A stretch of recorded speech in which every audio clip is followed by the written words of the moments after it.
Right here below me is a trail that goes right down to where the petroglyphs are. Wow, there was a war here, or there was, something that was significant. Getting a little steeper. It's kind of almost like the trail is built in a wash. Maybe we don't need to make a trail. Water's gonna run off the hillside, so we'll just call that a path to the top. Welcome everyone to Weekend Escapades. Today, we have found our way to Parowan Gap in Parowan, Utah. And right over here to the right of me is gonna be the gap. And in front of me, some amazing dinosaur tracks. We're gonna explore the area. We're at the top of a hill now. Pretty much out of breath at this point. We've came a long ways. You can see down below and where we came from. And there's a lot of, public land, and you can camp out here as well. This is one of the spots that we've been seeking out to camp at. Super excited to be here and glad you're here as well. Come along and join the adventure. All right, so we are even further up top here. You can see the ridge is right behind me. Right here below me is a trail. It's very steep. Now the rocks behind me, I bet there was petroglyphs, but they've probably eroded and fallen down into some of the rubble that's on the ground. I'm going to turn the camera around and show that to you. So this was directly behind me. And I have a feeling there was petroglyphs there, but a lot of the rock is kind of sloughed off down here and fallen. As the water comes and gets behind it, it will knock some of that shale down. Right over here, there's kind of a little ridge with a rock. See if we can get out there, get a really good view of what's going on down below. This is really steep.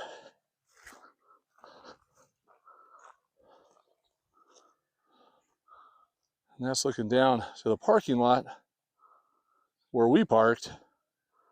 And then of course the actual gap right there that we're going to go through and show you those petroglyphs. But right along this rock side here, kind of explored that, didn't really find any. So we're going to head back down now for showing you this amazing view. Snow-capped mountains off in the distance. Some people out there camping. And over there, there's a lot of people having fun with their dirt bikes, headed up and down that valley. All right, heading back down.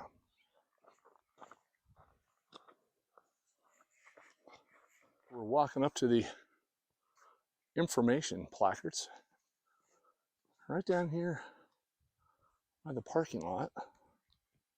You can see restrooms here. Always nice to know that, right? Over here, Nature's Journal says, "Welcome to Parowan." So it's like a journal. Parowan Gap records the ongoing story of this land and those who came before. So this area, of course, was Native American. And there's also some information on the rocks from pioneers that are going to be over this direction. So the pioneer scribed into the rocks on this side over here, all the petroglyphs over on that side. So we're going to dive into that a little bit more. And you see here the people behind the petroglyphs. And it says that the researchers believe that Indians known today as Fremonts wrote most of the petroglyphs at Parowan Gap. And these are just some of those that we're going to see as we walk through the gap. And this would be the Paiute Indian group near Cedar City, Utah. And this was photographed by Timothy O'Sullivan in 1872. And this is from the National Archives at College Park. So a lot of this, of course, all of this should be sacred native land. And most of these things, they say by about 500 AD, would be the time frame known as the Fremont period to archaeologists, where people were living in Parowan Gap just east of the gap. Archaeology demonstrated people living in pit houses, villages, and they were growing corn and other staples and making pottery. So that's crazy. We're looking at 500 AD. Says people lived here for over 12,000 years. For over 12,000 years. That is that's crazy to think. And they lived right over here and probably walked the same hill that we did. Probably didn't get as tired as we did. because they were probably doing it all the time. And there's a good picture of the gap itself. So it's just a great way to get through the hillside. And if I'm not mistaken, this was water that developed this crevice or crevasse or whatever you want to call it, the gap in the mountain, water flow, and made it easier for people to travel through. And wagons and pioneers came through here as well as Native Americans. And now you can just drive your vehicle right on through. I guess that's progress. So all the stone that's here in Parowan Gap is Navajo sandstone. And I believe it was how many? 200 million? 200 million years ago, this was developed from sand or wind-swept sand and waters. So 200 million years, hard to think 10 years in advance or 10 years behind to remember things, let alone have history here from 200 million years. That's incredible. Okay, so we're coming up on our first set of petroglyphs over here. And last time we were here, some of them were difficult to see, but there's pictures of them on placards. And then up above, you'll see them on the rocks as well.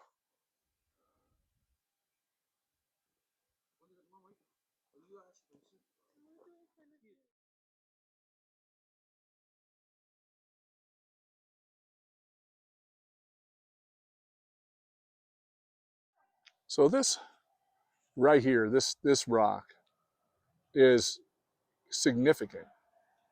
Given if you see the pattern of the rock, this is a gap between the, sorry, the phone's gonna, of course, do the fading in and out with focus.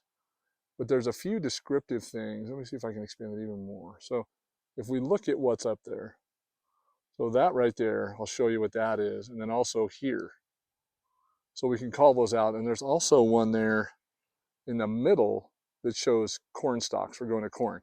So now I'm going to go down to what's on the placard. And hopefully we can get that. So you'll see there's that significant piece. There's the corn stalk. And then those things there. So whatever here, you'll see the 3 moons of winter. And this big portion here is the equinox.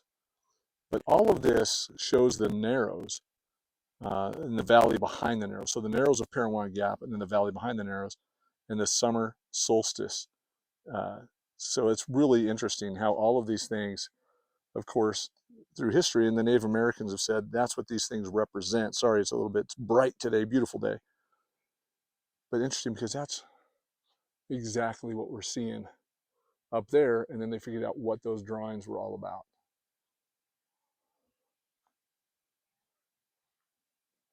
Such a beautiful area. And well protected. We've came here a few times and there's literally no destruction or graffiti here now. I know they had a problem a while back. And I think some people got in trouble. They found out who they were, so hopefully these things will stop. This is a Hopi. The Hopi came through here. Oh, the Hopi came through here as well. Describe their connections with Parowan Gap. The Hopi people declaring their responsibilities to be preserved, protected, and stewards of the earth.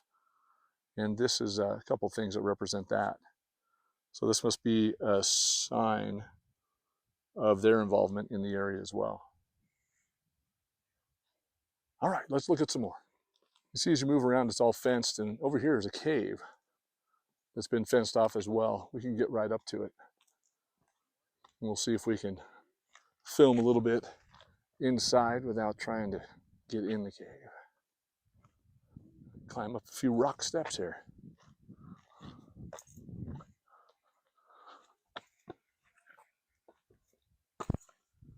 Wow, those were some awkward steps. Okay. Jeez.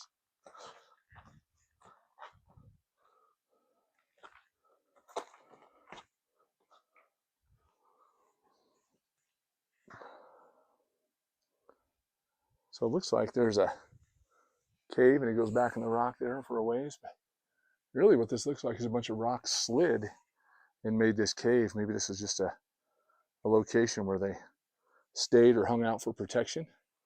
I don't see any petroglyphs in here. Somebody marked it with paint back there. It says Texan 71. Lisa was saying a minute ago, that cave, probably a really good place for them to go and get out of the sun because it gets scorching hot here.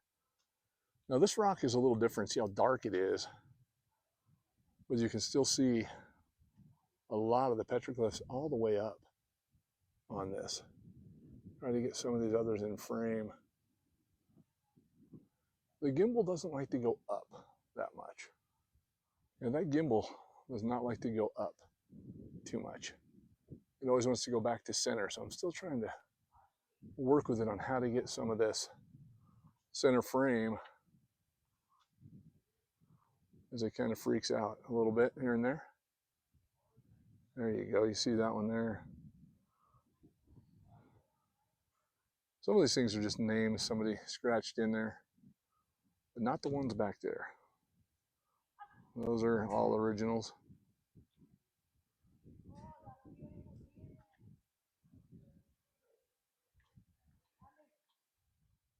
So there's petroglyphs all over these rocks, and you'll see some of them because they fell down, a lot of them.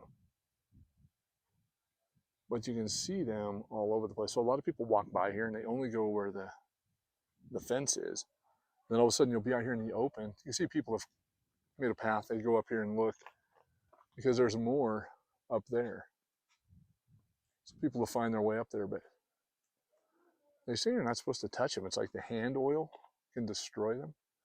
So that's why they're kind of protecting them. They don't want them to go away. But this one, oh yeah, they're right there. Look at this one right here. You can barely see the tree. Like a tree right here. That looks like it is definitely a petroglyph because of the way it's put in there. So they're just kind of hidden. You got to look all over this dark rock to be able to see those. To me, it's fascinating because each one of these represents somebody's interpretation of what happened then. So it's a story and it's history, but it's the way they told their story and what happened, the hunting, the way the water ran, where their fields were. So this is really a map almost for people that came through the area, or maybe tribes that came through, and them telling their stories of the way how, the solstice went. It's just an amazing, amazing thing.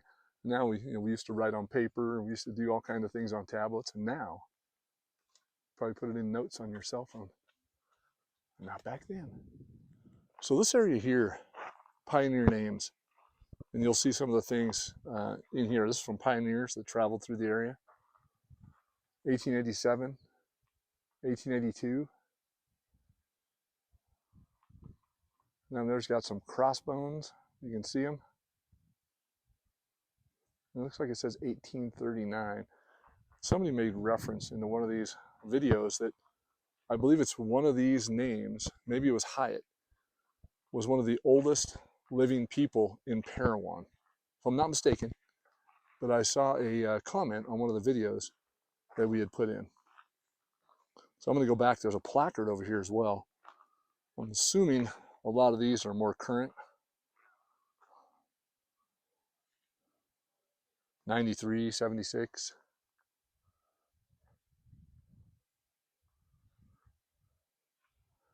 $19.83.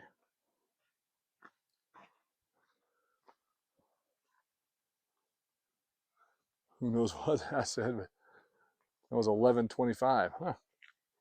Somebody found necessary to put that in stone. So what all this represents here in 1849, Legislative Assembly, in Salt Lake City commissioned Parley P. Pratt to lead the Southern exploring expedition and scout for the new Mormon settlement site.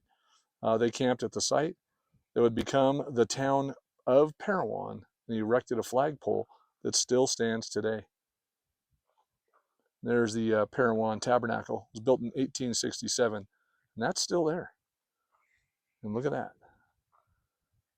So this was the inscription, historic relic. All right, so the end of this trail is kind of the end of the gap at this end. I guess it would be the west end of the gap. And the petroglyphs start up again. A lot of these, there was petroglyphs up here, and the stones and things they've fallen down. And some of them were just so high. This might be hard to see them. And that gimbal does not like to go vertical by any means. This is a really nice area. Again, fenced. The trails are super nice, so easy to walk. If you ever get a chance to get through here and see it, what a piece of just American history. I'm so glad they preserved it and put it here, but a lot of this, again, settlers came through and found a lot of this because it wasn't really people here at that time.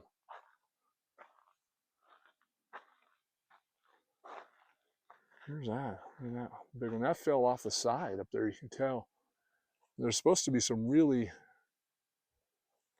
big ones way up top that are supposed to be sheep that there's pictures of over here, but I haven't been able to really see them from down here because it's so far. I probably should have brought some kind of binoculars or something to take a look up there, but there's supposed to be sheep that are pretty descriptive of a herd up there, bighorn sheep. Well, I bet they like these rocks. If there was bighorn sheep here now, they'd be all over this. So here it is. So the sheep, back in 1776, the travels of Father Escalante noted that through here wild sheep lived in such abundance that their tracks are like those of great herds of domestic sheep. But disease, predators, and competition for forage with domestic sheep nearly wiped out the Utah native sheep. But reintroduction efforts are boosting their numbers. And all the way down to the Valley of Fire in Nevada, you can still see those sheep. And even in Zion. So in Zion, there's a lot of the sheep as well. A lot of them have the big collars on them so they can track them and see how they migrate and they breed and so forth to keep track of them, to make sure they can keep those herds going in the right direction and reproducing, I guess. Great to see. Let's see if there's any over this direction as well in these rocks. But right here, there's a few, but not as many because a lot of the rocks have fallen down. But the ones with the sheep on them are right up in there, but you can't see them from the ground clear enough. But again, there's a picture there on the board that I shared with you. Nothing over here, but a great view of some sharp rocks. So one of the things that we were reading over here, at least we just found out that the golden eagle makes its nest up here as well. So golden eagle kind of making its home up here, as well as some hawks. A lot of hawks that are native to the area make their home. And this stone, so what they're thinking this represents right here, as you can see, I'm going to zoom way in, kind of share with you. So over right here in the middle, right there, it looks like chicken scratch, like little chicken feet. And they think that that represents the scratches, the chicken feet, or maybe from the hawks. But that's what that represents, the squiggly lines and the scratches in the stone. The rest of it kind of interesting. It looks like like teeth almost up here, and a ladder almost right here. So not sure exactly what those are, but the other one definitely looks like chicken feet. Or birds in flight, maybe. Or maybe birds in flight. Yeah, so it does, but it almost looks like a chicken footprint, doesn't it? Yeah. And but if it's birds in flight, that'd be great that they fly over here. And that's, again, maybe that's because of the hawks and the eagles that live or nest in the area at certain times of the year. All right, so one of the things about this area, it's not exactly super exciting with things to see, and I guess big pieces of history that are like to a lot of people in a lot of ways. But to me, it is significant because the Native Americans that were here and how many years old this area is, and the fact that the Native Americans came here that many years ago and made this their home and used this gap that was developed by, I guess, just nature, right? Water, wind, sandstone, and then it became an area for them to map out this importance of this area, and then for it to be a passageway for the pioneers to get through. It is significant. So the history here, when you really think about it, there's not homes here, there's not old ghost town buildings, but this area was full of life. Pit houses were found here, tribes were here, the bands of Paiutes, everybody were here, and the pioneers. And then they ended up moving to Parowan and developed the town of Parowan. during those pioneer days in the early 1800s, mid 1800s, I should say.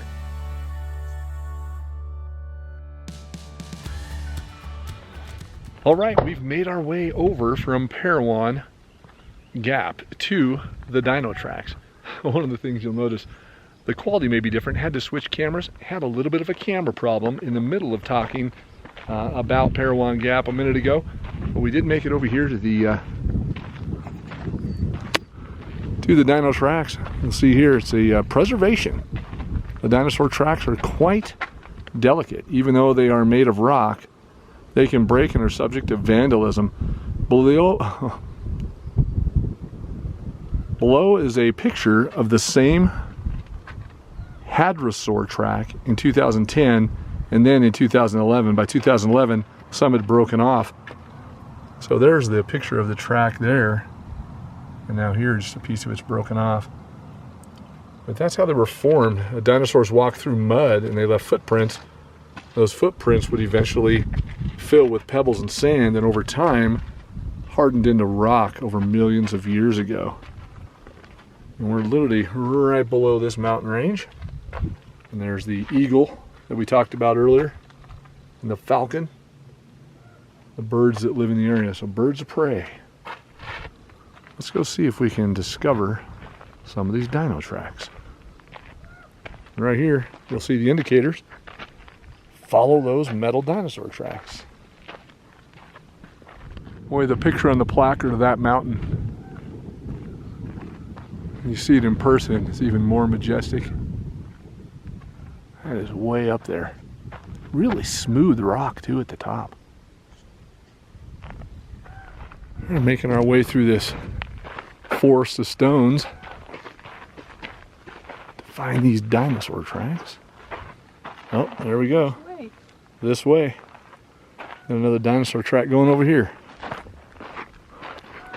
Boy, without that gimbal, it's probably a little bit of a rocky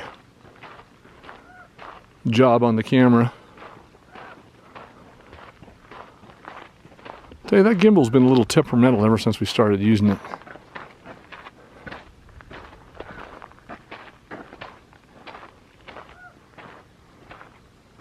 It's a giant stone that fell off the mountain, that's for sure. Look how red it is. Oh yeah, it is really red. All these stones are falling off of there with erosion. I don't think I'd want to be here when one of these giant ones fell off.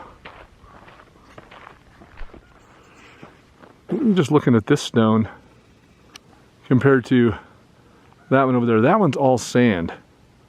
This one's like all rocks, like somebody put it together with cement. And when you look, there's a bunch of those there, but it's the top part of the mountain that's made like that, way up here.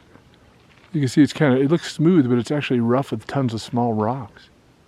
So probably sandstone, and then whatever that is up there, but that's literally just petrified with all kind of rock in it. That must signify like water, ocean. At one time I was told this was all water and underwater. Layers of water erosion and the earth changing, volcanic. It's crazy. Got holes everywhere. Yeah, it does. Looks like something from Mars or something.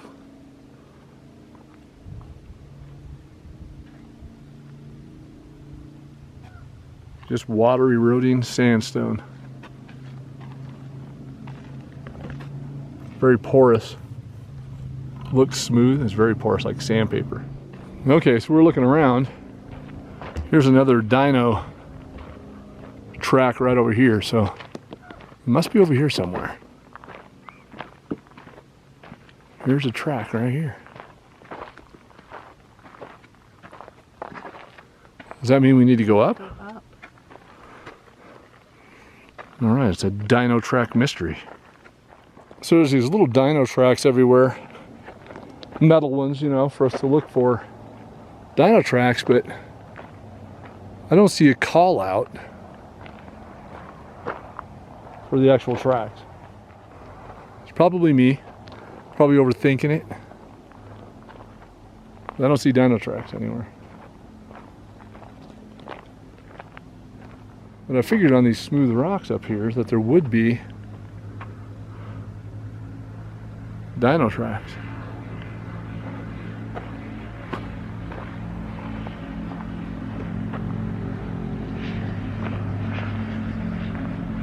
Let's go up here and look. There's not like a significant trail to find them.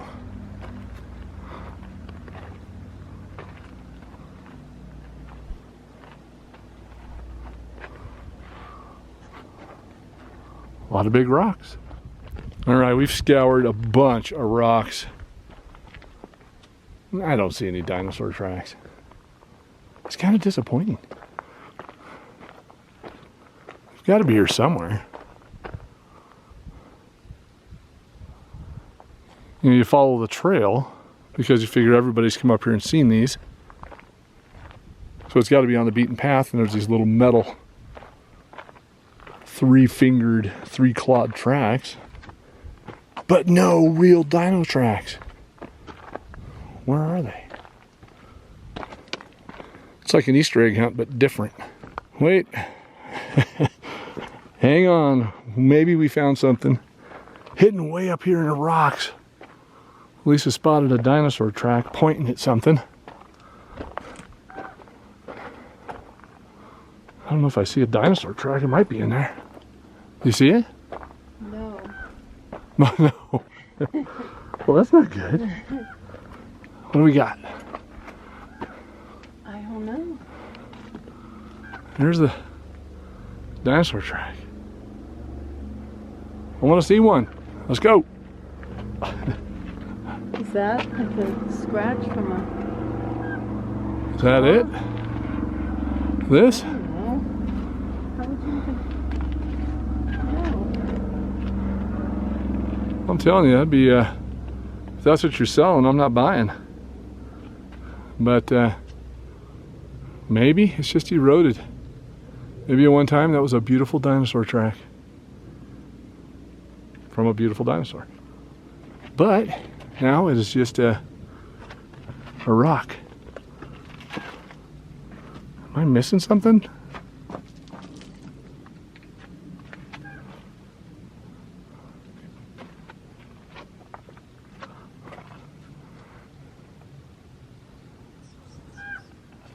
I think I have a better chance of finding a rattlesnake in here than I do a dino track.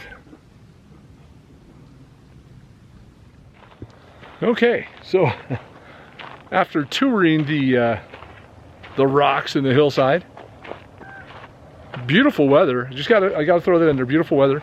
Definitely worth the walk if you could find dinosaur tracks. I probably would have had a better chance finding Bigfoot finding the dinosaur tracks.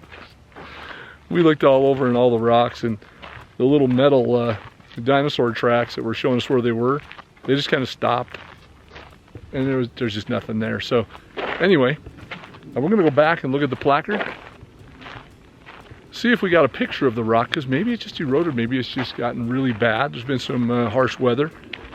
Could be they're gone. So made out of sandstone, probably eroded.